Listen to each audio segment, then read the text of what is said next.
Good morning student. आज का हमारा टॉपिक है कॉन्ट्रैक्ट ऑफ इंडेमनिटी। ठीक है, कॉन्ट्रैक्ट ऑफ इंडेमनिटी को डिफाइन किया गया है सेक्शन 124 इंडियन कॉन्ट्रैक्ट एक्ट में। ठीक है, इसका डिक्शनरी मीनिंग क्या है इंडेमनिटी का वो हम पढ़ेंगे। फर्स्ट हमारा लॉन्गमैन्स डिक्शनरी, इसमें डिफाइन किया गया इंडेमनिटी को। Indemnity means protection against losses. ये एक प्रोटेक्शन प्रोवाइड की गई है अगेंस्ट लॉसेस को, प्रोमिस टू पे और कंपनसेशन। ठीक है, इसमें दो पार्टियां होती हैं। कॉन्ट्रैक्ट ऑफ इंडेमनिटी में दो पार्टी हैं, एक इंडेमनीफायर और दूसरा है इंडेमनिटी होल्डर। जो ये प्रोमिस टू पे करता है या कंपनसेशन का जो प्रोमिस करेगा उसको बोलते हैं हम लोग इंडेमनीफायर, और जिसके फेवर में किया गया है उसको बोलेंगे इंडेमनिटी होल्डर। अब मान लो ए है, ये इंडेमनिटी फायर है, और बी ये इंडेमनिटी होल्डर है, और ये कोई सी है थर्ड पार्टी। ठीक है, अब ए जो इंडेमनीफायर है इसने बी को प्रोमिस किया है इसके बारे में कि सी इसके अगेंस्ट जो 200 रुपीज का कोई केस है, इनका कोई इश्यू है जिसमें इसको पे करना है। इनको ये लगता है ए ने इंडेमनीफायर है जो उन्हें इंडेमनिटी होल्डर जो बी है उसको प्रोमिस किया कि अगर सी इसके अगेंस्ट कोई प्रोसीडिंग इनिशिएट करेगा इस अमाउंट की रिकवरी के लिए, उस केस में जो भी बी का लॉसेज होगा वो कौन करेगा? ए करेगा। ठीक है, वो किसको पे करना है? ए को। तो ये ए और बी के बीच में कॉन्ट्रैक्ट ऑफ इंडेमनिटी होगा, क्योंकि इन्होंने इंडेमनीफाई किया है, ये इंडेमनिटी होल्डर है।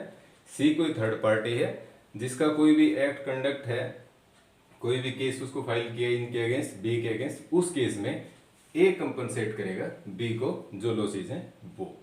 ठीक है, तो ये है। दूसरा आता है अपना चैम्बर्स न्यू इंग्लिश डिक्शनरी में। इसमें इंडेमनिटी को डिफाइन किया है एज ए सिक्योरिटी। इंडेमनिटी क्या हो सकती है? एक सिक्योरिटी हो सकती है, या फिर क्या हो सकता है? कंपनसेशन। सिक्योरिटी किसके अगेंस्ट? लॉस के अगेंस्ट। और कंपनसेशन किसके लिए? कोई भी अगर लॉस हुआ है, किसको? इंडेमनिटी होल्डर को।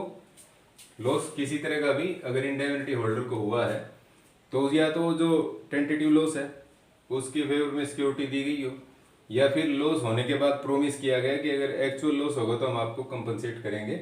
ये इस इंडेमनिटी का मीनिंग है। फिर उसके बाद आता है अपना इंडियन कॉन्ट्रैक्ट एक्ट, सेक्शन 124 में इसको डिफाइन किया गया है। इंडेमनिटी क्या है? Promise to save from losses. ये एक प्रोमिस है प्रोमिसर की तरफ से, प्रोमिसी के फेवर में। यहाँ पे प्रोमिसर कौन है? इंडेमनीफायर। और प्रोमिसी कौन है? Indemnity holder. तो ये promise to save from losses किसके द्वारा? Conduct of promiser himself. ठीक है, या तो जो प्रोमिसर है जिसने प्रोमिस किया है उसका कोई कंडक्ट है जिससे वो लॉस हो सकता है फ्यूचर में वो, या दूसरा फिर एनी अदर पर्सन, कोई भी थर्ड पार्टी अगर कोई प्रोसीडिंग करती है उसके अगेंस्ट, इंडेमनिटी होल्डर के अगेंस्ट, तो उस केस में जो लॉस होंगे वो इसको पे किए जाएंगे। दूसरा फिर जो ये कॉन्ट्रैक्ट ऑफ इंडेमनिटी है ये सिर्फ ह्यूमन कंडक्ट, जो ह्यूमन बींग्स का कंडक्ट है उसी के केस में प्रोटेक्शन प्रोवाइड करवाता है। ये जो नेचुरल इवेंट्स हैं अपने एक्ट ऑफ गॉड, जिसमें बाढ़ वगैरह आ जाती हैं, आग लगने के बाद जो लॉस होती हैं वो, तो उन सब में ये एप्लीकेबल नहीं है। ये कंडक्ट किसका होना चाहिए? Human conduct. उन केस में ये सिक्योरिटी प्रोवाइड करवाई जा सकती है। नेक्स्ट हमारा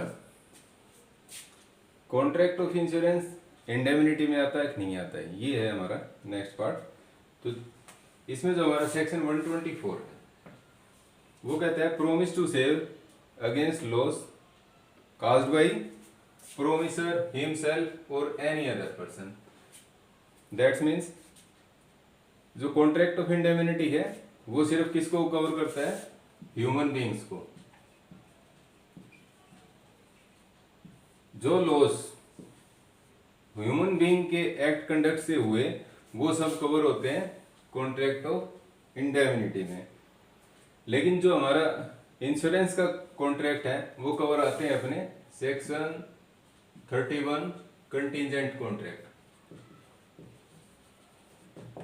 कंटीजेंट कॉन्ट्रैक्ट आप लोगों ने पढ़े होंगे, जिसमें ये है कि एक पर्टिकुलर इवेंट होता है या नहीं होता है, उन सब केस में कंपनसेट करेगी एक पार्टी दूसरी पार्टी को।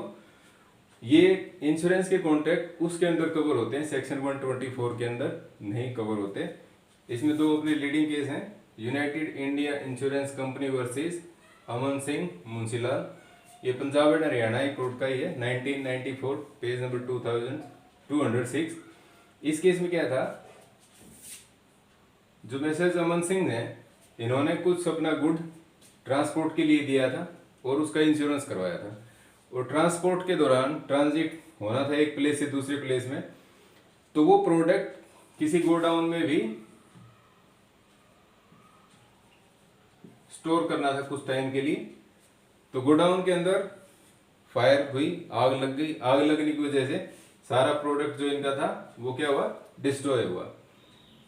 तो इन्होंने यूनाइटेड इंडिया इंश्योरेंस कंपनी के अगेंस्ट अमन सिंह ने केस फाइल किया। तो यहाँ पे इन्होंने कहा कि ये सब इंश्योरेंस के कॉन्ट्रैक्ट में कवर नहीं होता, लेकिन कोर्ट की ऑब्जर्वेशन ये थी, जो लॉस हुए हैं फायर से, वो क्योंकि ये इंश्योरेंस कंपनी है, इन्होंने इनको अश्योरेंस दी थी अगर कुछ लॉस होंगे तो उस केस में हम आपको कंपनसेट करेंगे, तो यूनाइटेड इंडिया इंश्योरेंस कंपनी उसको पे करने के लिए लायबल है। दूसरा केस है Oriental Insurance Company Limited Ahmedabad versus State of Gujarat warehousing corporation Ahmedabad, AIR 2003 Gujarat High Court का डिसीजन है। इस केस में क्या हुआ था कि जो एक पार्टी थी, उन्होंने क्या किया था, प्लेंटिफ से जो, उन्होंने अपना कुछ सामान गुजरात वेयर हाउसिंग कॉर्पोरेशन को दिया था स्टोरेज के लिए, ठीक है, स्टोरेज के लिए उन्होंने दिया। लेकिन जो ये थे वेयर हाउस कॉर्पोरेशन के कुछ एम्प्लॉयज, उन्होंने एम्बेजलमेंट की और प्रोडक्ट कुछ उसमें से निकाल दिया। ये मान लो ए था प्लेंटिफ, तो इन्होंने ये सिक्योरिटी ले रखी थी, अपनी इंश्योरेंस करवा रखी थी। तो ओरिएंटल इंश्योरेंस कंपनी ने कहा कि हमारा जो ये है वो इसके अंदर कवर नहीं होता, क्योंकि ये जो लॉस हुआ है वो आपके एम्प्लॉयज की वजह से हुआ है। लेकिन कोर्ट की ऑब्जर्वेशन ये थी, जो ये इंश्योरेंस लिया गया था वो लॉस के अगेंस्ट था, वो इनके वर्कर्स भी हो सकते हैं, कोई थर्ड पार्टी भी हो सकती है जिसकी वजह से ये लॉस हुआ, और ये ओरिएंटल इंश्योरेंस कंपनी ये इंश्योरेंस देने के लिए लायबल है।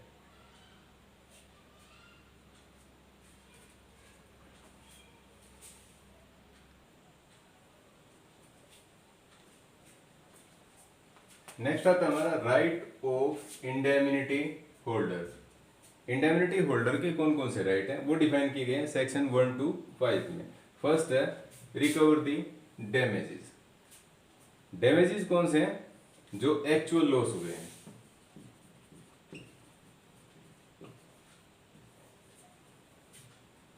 जो इंडेमिनिटी होल्डर को एक्चुअल लॉस हुए हैं किसी भी तरह, कब हुए हैं वो, कोई भी एक्ट था, कोई ट्रांजैक्शन थी जिसको उसने इंडेमनीफाई करवा रखा था, इंडेमिनिटी थी उसके पास उसके पर्पज के लिए, लेकिन फिर भी उसको लॉस हुआ। सेकंड आता है रिकवर ऑल दी कॉस्ट। ठीक है, कॉस्ट कौन सी होती है ये, मान लो इंडेमिनिटी होल्डर के अगेंस्ट किसी ने केस फाइल किया, ठीक है, या इंडेमिनिटी होल्डर को केस फाइल करना पड़ा, इस तरह की जो कॉस्ट है, कोर्ट की जो कॉस्ट लगेगी, वकीलों की फीस लगेगी, वो सब भी वो रिकवर कर सकते हैं। थर्ड इसमें फिर आता है all sums which may have paid.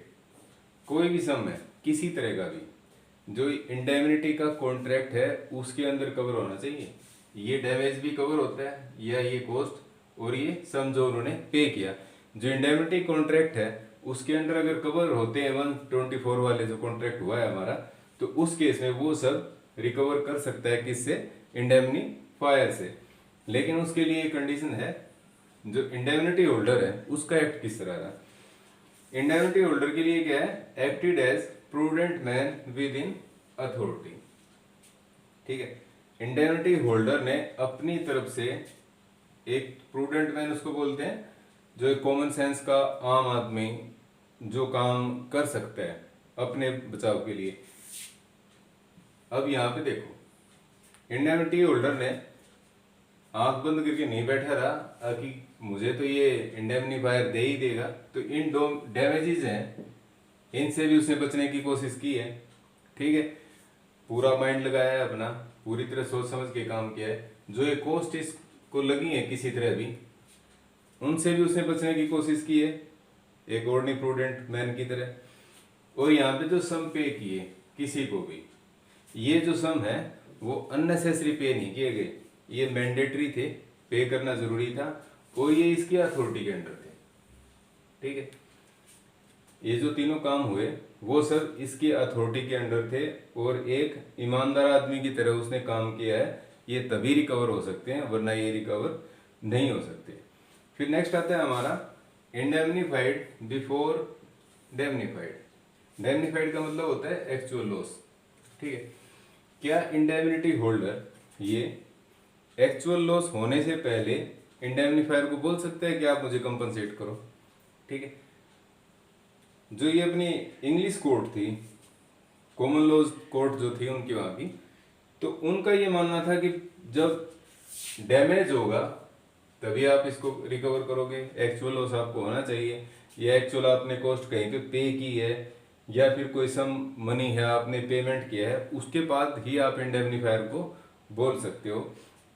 लेकिन वहां पे एक और आती है अपनी court of equity.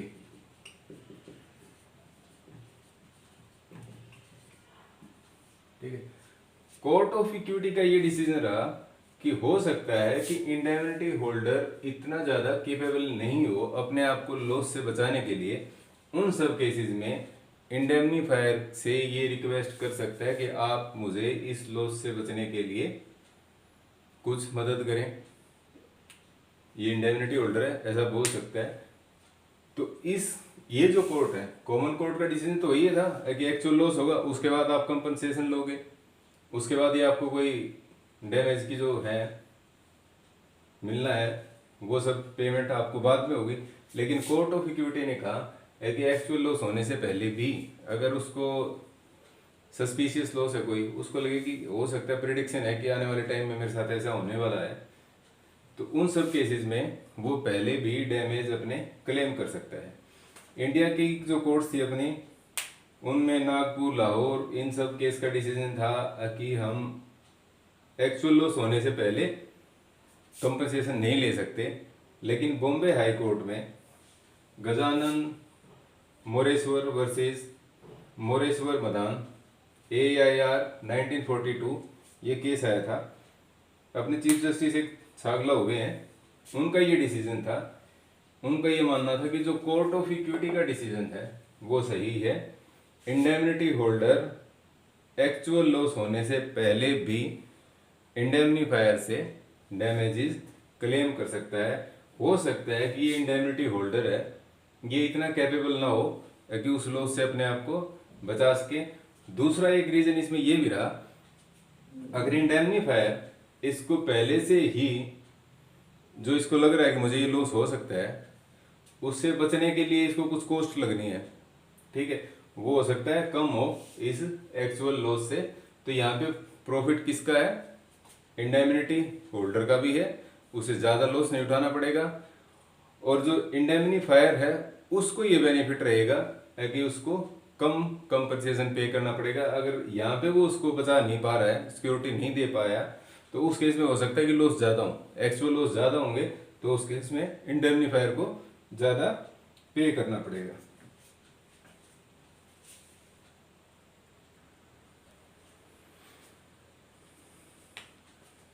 Next case इसमें हमारा State Bank of India versus Mulla Sahakari Shakkar Karkhana AIR 2007 Supreme Court page number 2361।